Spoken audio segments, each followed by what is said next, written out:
¿De dónde provienen las leyendas y mitos sobre los ángeles? ¿Es posible que las supersticiones actuales sobre los ángeles nos alejen de la verdad que Dios ha revelado? Bienvenido a Sabiduría para el Corazón con el pastor Stephen Davey, en la voz y adaptación de Daniel Cuquín. Hoy seguimos con la serie Ángeles, Demonios y otros seres espirituales. En este episodio exploraremos algunas creencias erróneas sobre el mundo espiritual y veremos cómo la verdad bíblica nos protege de caer en supersticiones que nos desvían de lo que realmente importa, la palabra de Dios. Tome su Biblia y acompáñenos en este estudio titulado Rompiendo mitos y leyendas sobre los ángeles. Bienvenido. Cuando comenzamos nuestro estudio sobre los ángeles, mencioné que el interés en este tema no es nuevo o especial en esta generación. Por ejemplo, el libro apócrifo de Tobías o Tobit presenta a un ángel llamado Rafael, que dice ser uno de los 7 ángeles que están siempre presentes y tienen entrada a la gloria del Señor. Tobías 12:15. Por cierto, el libro de Tobías lo escribió un autor judío desconocido 200 años antes del nacimiento de Cristo. Entonces, tiene que ser bueno, ¿verdad? O sea, es tan antiguo, más antiguo incluso que la encarnación de Cristo. Permítame hacer una pausa y comentar sobre esto. Mire, que sea antiguo no necesariamente significa que sea verdadero o correcto. Escuche, antigüedad no es sinónimo de sabiduría. Puede que no sean más que viejas mentiras. Satanás es más antiguo que todas las distorsiones de la adoración al único Dios vivo y verdadero. Satanás es realmente antiguo, y de hecho, él es el primer mentiroso. Hoy en día no tenemos más que las mismas viejas mentiras, solo que en distintas formas, envases, métodos y creencias. La leyenda del libro de Tobías es un buen ejemplo de ello. Permítame volver a ese libro, donde estaba antes de que me interrumpiera a mí mismo. La historia cuenta que Tobit era un judío de una piedad excepcional, que vivía entre los exiliados a Nínive. Entre sus varias obras de caridad, él se encargaba de enterrar el cuerpo de cualquier judío asesinado con el que se encontrara. Una noche su hijo Tobías le dijo que un judío había sido estrangulado y su cuerpo yacía ahora en la plaza del mercado.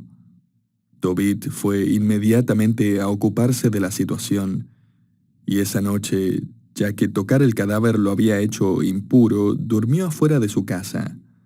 Mientras se encontraba en el patio, Tobit fue víctima de un trágico giro de eventos. Le cayó excremento de pájaro en los ojos y se quedó ciego. ¿Qué le parece hasta ahora esta leyenda? Mientras tanto, una joven judía en la ciudad de Ecbátana, llamada Sara, tenía sus propios problemas. 7 veces se había casado y cada vez el demonio celoso Asmodeo había venido y había matado a su nuevo esposo en la noche justo antes de que pudieran consumar su matrimonio. Su reputación estaba arruinada. Sara no sabía qué hacer, así que, desesperada, oró por liberación y el ángel Rafael intervino. Resulta que Tobit, el judío ciego, tenía negocios en Ecbátana. Él envió a su apuesto hijo Tobías para recoger el dinero, y el ángel Rafael, haciéndose pasar por un ser humano, se ofreció para acompañar a Tobías.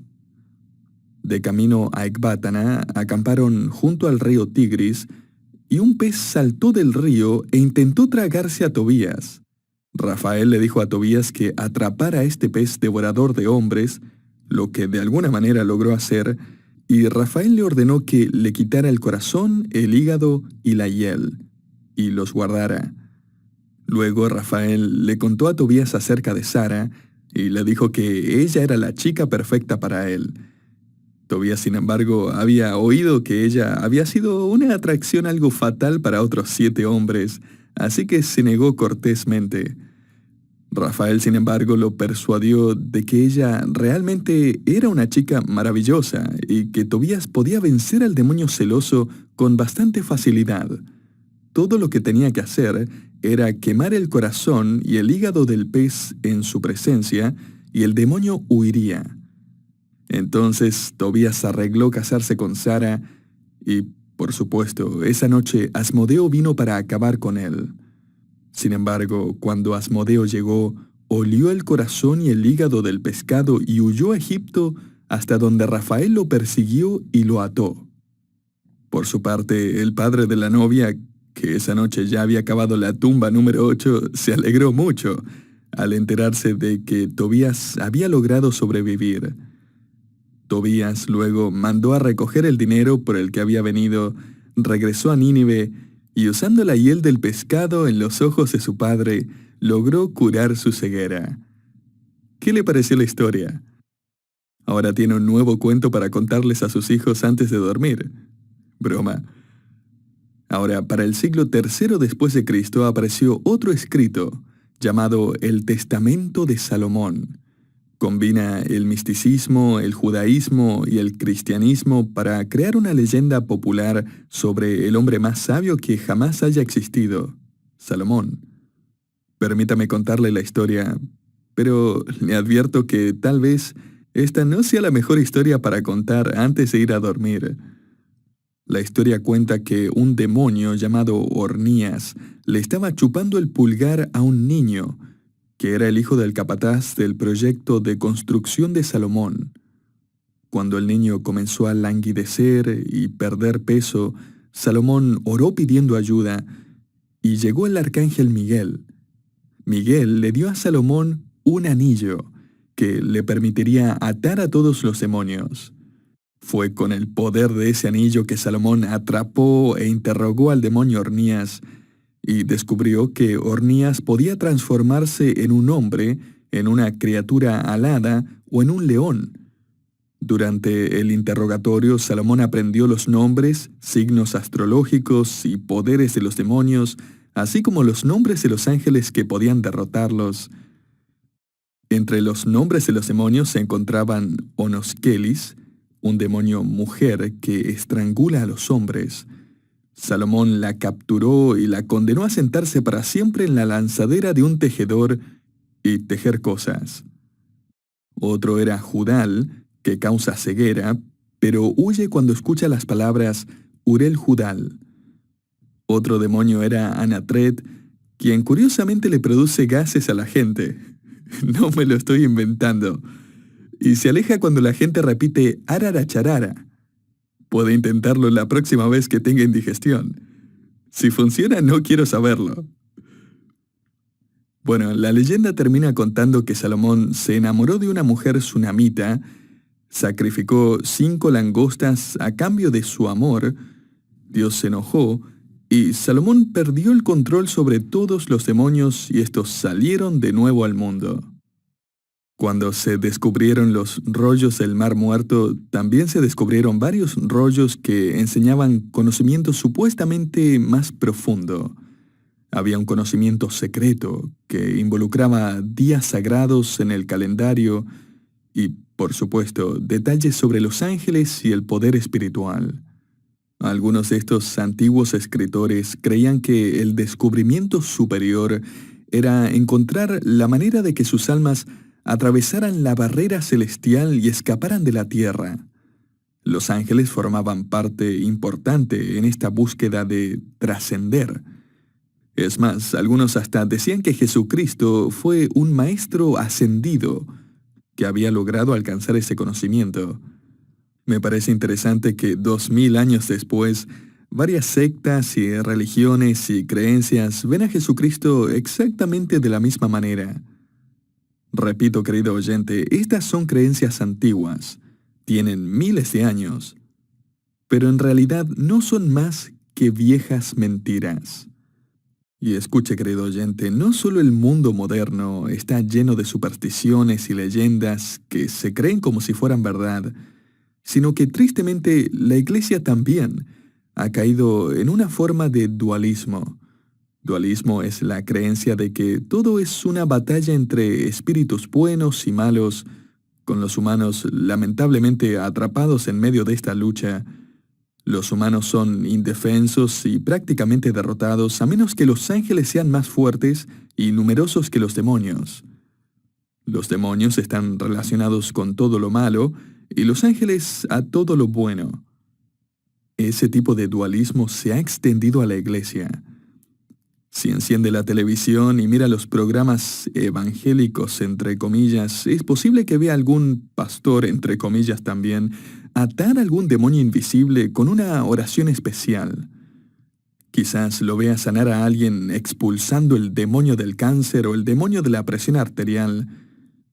Hace poco vi un video en el que un pastor reunió todos los saldos de las tarjetas de crédito que le habían dado, apiló todos los papeles y procedió a atar al demonio de la deuda y liberar a esas personas. Ahora dígame, ¿qué significa eso? ¿Significa acaso que no tienen que pagar el próximo mes? Eso es tan supersticioso como la creencia del siglo III de que un demonio es el que le causa indigestión.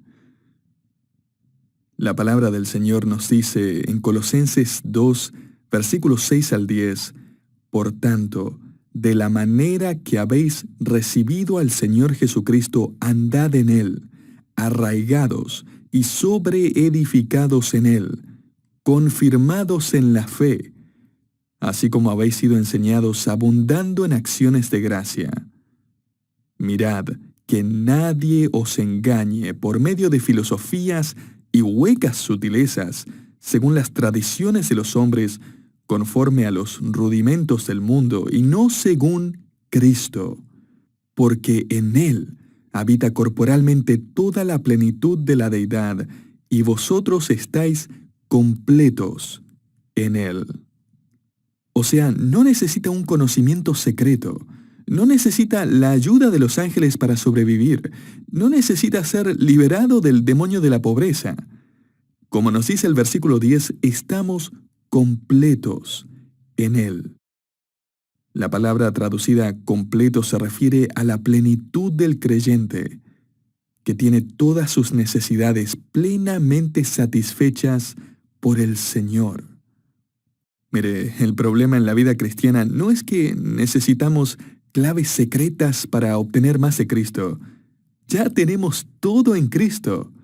El problema es que nosotros nos rehusamos a darle todo de nosotros, debido a nuestra terquedad, nuestro egoísmo, nuestra pecaminosidad. Si tenemos un problema con la tarjeta de crédito, no es por un demonio, es por el materialismo. No es culpa del diablo, es culpa nuestra. Culpar a los demonios no es más que una excusa espiritualizada para nuestros problemas.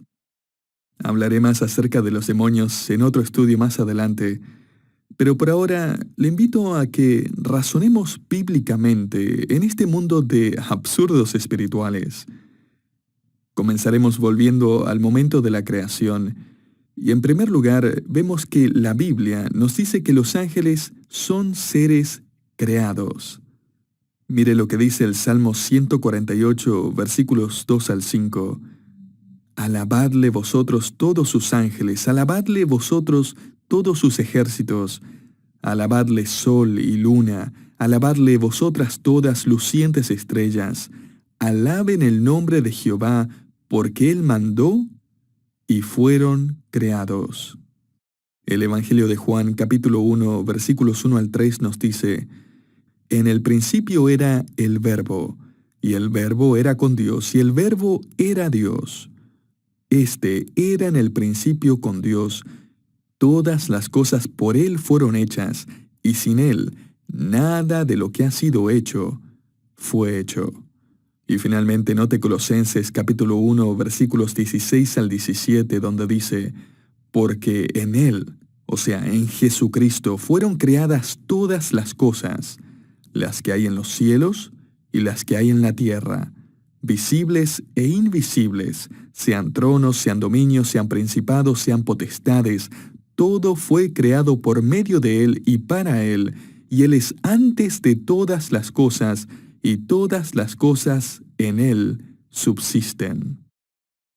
Estos pasajes nos están informando que todos los ángeles fueron creados por el Señor Jesucristo.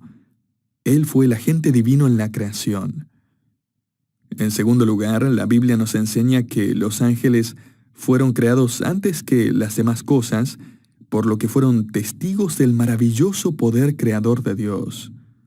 Aprendemos esto en Job, capítulo 38, versículo 7, y me gustaría comenzar leyendo desde el versículo 4, donde dice: ¿Dónde estabas tú, Job, cuando yo fundaba la tierra?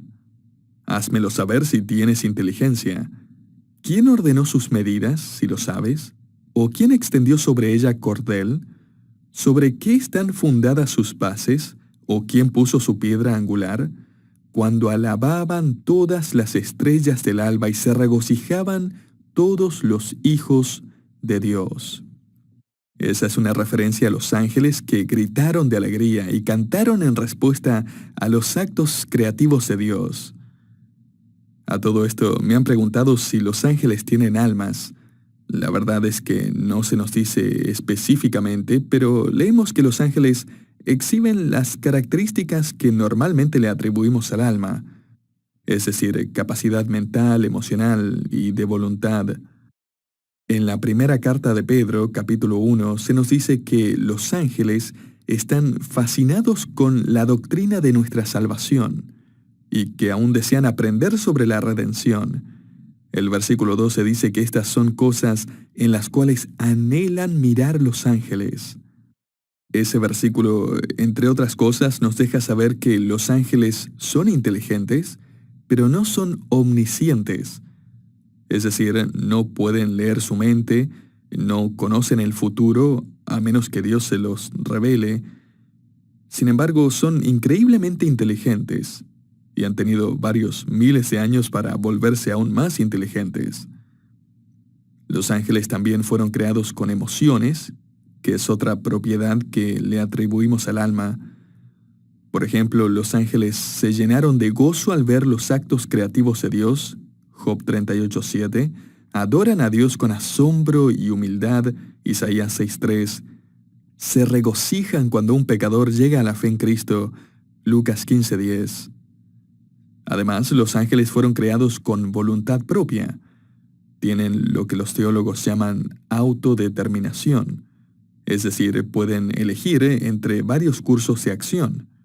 De hecho, cuando miramos el registro de la caída de Lucifer, lo que haremos con más detalle en un estudio próximo, Lucifer dijo 5 veces: «Yo haré esto». Él decidió rebelarse y millones de ángeles se fueron con él.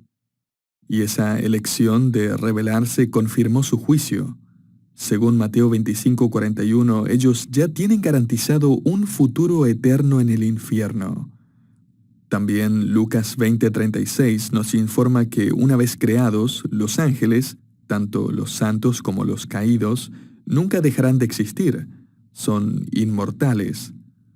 La pregunta entonces es: ¿puede salvarse un demonio o un ángel? La respuesta es no. Los ángeles no se arrepienten ni son redimidos. Hebreos 2, del 14 al 18 deja en claro que la redención es para la humanidad, no para los seres angelicales. Ahora, los ángeles que eligieron seguir a Dios, al parecer más de 2/3 de ellos, también fueron confirmados en santidad. O sea, no fueron redimidos, pero fueron confirmados en santidad. ¿Y cuándo tomó lugar esta elección en el mundo de los seres angelicales? ¿Cuándo ocurrió esta gran rebelión? No se nos dice exactamente cuándo, pero examinando la información, creo que podemos llegar a esta conclusión. La pista número 1 es que los ángeles fueron creados antes de Génesis 1:1, cuando Dios creó los cielos y la tierra, como se nos dice en Job 38, del 4 al 7. La pista número 2 es que Satanás estuvo presente en el jardín del Edén para tentar a Eva en Génesis capítulo 3. Y la pista número 3 es que al terminar los días de la creación, Dios dijo que todo lo que había hecho era bueno. Así que asumimos que no había pecado para ese entonces. En ese caso, los ángeles debieron haber escogido entre rebelarse o seguir a Dios en algún momento entre el final de la semana creativa y Génesis capítulo 3, con la tentación de Adán y Eva. Para ponerlo de otra manera, si es que usted puede determinar cuánto tiempo vivieron Adán y Eva en el jardín del Edén, entonces tendrá su respuesta. La leyenda de Enoc, por cierto, dice tener la respuesta. Dice que Adán y Eva solo pudieron aferrarse al jardín del Edén durante 5 horas. Esa leyenda, sin embargo, no es nada más que eso. Una leyenda. Según Génesis capítulo 2, Adán tuvo el tiempo suficiente para nombrar todas las especies animales, darse cuenta de que le faltaba su otra mitad, someterse a una cirugía donde Dios le extirpó una costilla, casarse con una mujer a la que llamó Eva, y aún necesita tiempo para que lo convenza de comer una fruta que nunca debería haber comido. Mire, todo eso ciertamente tomaría más de 5 horas. A veces mi esposa se tarda 5 horas solo en convencerme de que saque la basura. Ahora, lo que podemos decir con certeza es que los ángeles tomaron su decisión antes de la caída del ser humano en pecado. Otras cosas que podemos aprender acerca de los ángeles, según lo que nos enseña la Escritura, es que los ángeles viven para servir. Y si algo es obvio es que los ángeles sirven con pasión. Mientras que los ángeles caídos odian a Dios con pasión, los ángeles santos le aman y le sirven con una gran pasión. Los ángeles no solo sirven con pasión, sino que también con privilegios. Solo imagine lo que ven los ángeles. Imagínese lo que es estar tan cerca del trono y de las cosas de Dios. Y los ángeles también sirven con propósito. Déjeme darle 3 formas en las que los ángeles sirven con propósito. La primera es que los ángeles exaltan el carácter de Dios. Mire Apocalipsis 5, del 11 al 14. Y miré, y oí la voz de muchos ángeles alrededor del trono y de los seres vivientes y de los ancianos, y su número era millones de millones, que decían a gran voz: el Cordero que fue inmolado es digno de tomar el poder, las riquezas, la sabiduría, la fortaleza, la honra, la gloria y la alabanza. Y a todo lo creado que está en el cielo, y sobre la tierra, y debajo de la tierra, y en el mar, y a todas las cosas que en ellos hay, oí decir: al que está sentado en el trono y al Cordero, sea la alabanza, la honra, la gloria y el poder, por los siglos de los siglos. Y los 4 seres vivientes decían: Amén. Los ángeles también ejecutan la voluntad de Dios. Y veremos esto en detalle en otro estudio. Tercero, los ángeles también ejecutan el juicio de Dios. Escuche lo que dice Mateo 13, del 49 al 50. Así será al fin del siglo. Saldrán los ángeles y apartarán a los malos de entre los justos, y los echarán en el horno de fuego. Allí será el lloro y crujir de dientes. Apocalipsis 20:15 nos dice que el que no se halló inscrito en el libro de la vida fue lanzado al lago de fuego. Y, querido oyente, qué momento tan espantoso será aquel, cuando al fin de los tiempos Dios declara en su gran trono blanco: culpable. Y todos los que no hayan sido redimidos se arrodillarán, y toda lengua gritará: tú eres el Señor. Y luego los ángeles se abalanzarán sobre los miles de millones de incrédulos de todos los tiempos, y los arrojarán al lago de fuego. Es por eso que si no lo ha hecho aún, ponga hoy su fe en el Señor Jesucristo para que le perdone de todos sus pecados, para que le redima con su sangre derramada en la cruz.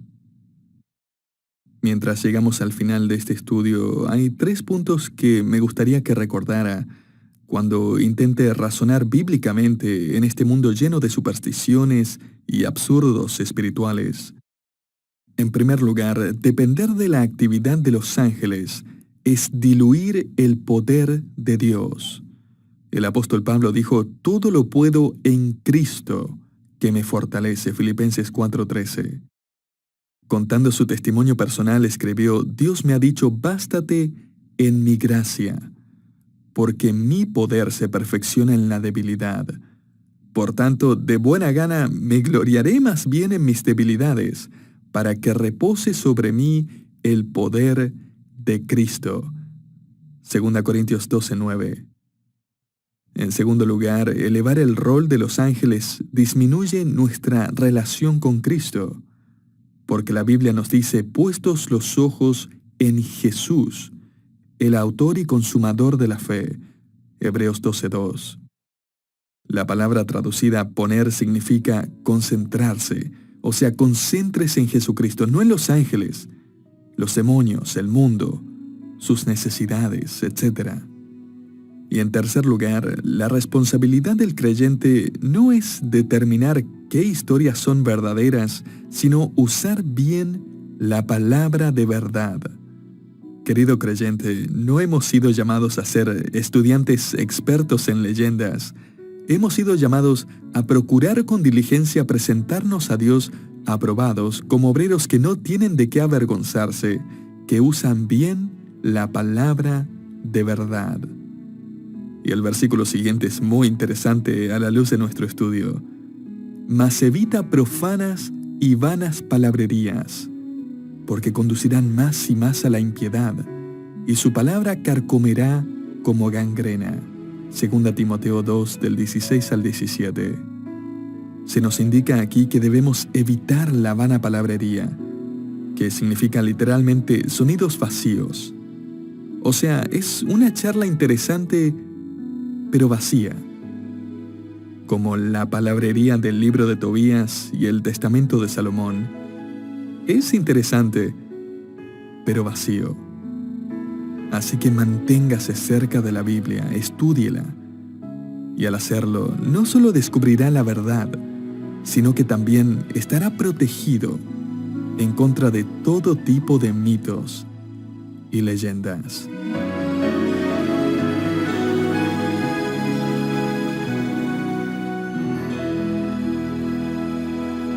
Gracias por acompañarnos en Sabiduría para el Corazón, un programa de sabiduría internacional. Hoy aprendimos cómo la verdad bíblica sobre los ángeles nos ayuda a dejar atrás mitos y supersticiones que pueden alejarnos de la verdad de Dios. Este episodio titulado Rompiendo mitos y leyendas sobre los ángeles forma parte de nuestra serie Ángeles, demonios y otros seres espirituales. Si este programa fue de bendición para su vida, le invito a compartirlo con otros desde su plataforma de podcast favorita o desde nuestra página web, sabiduriaespanol.org. Allí también puede suscribirse a nuestro canal de WhatsApp y a nuestra lista de correo electrónico para recibir los últimos recursos y noticias de nuestro ministerio. Le esperamos en nuestro próximo episodio.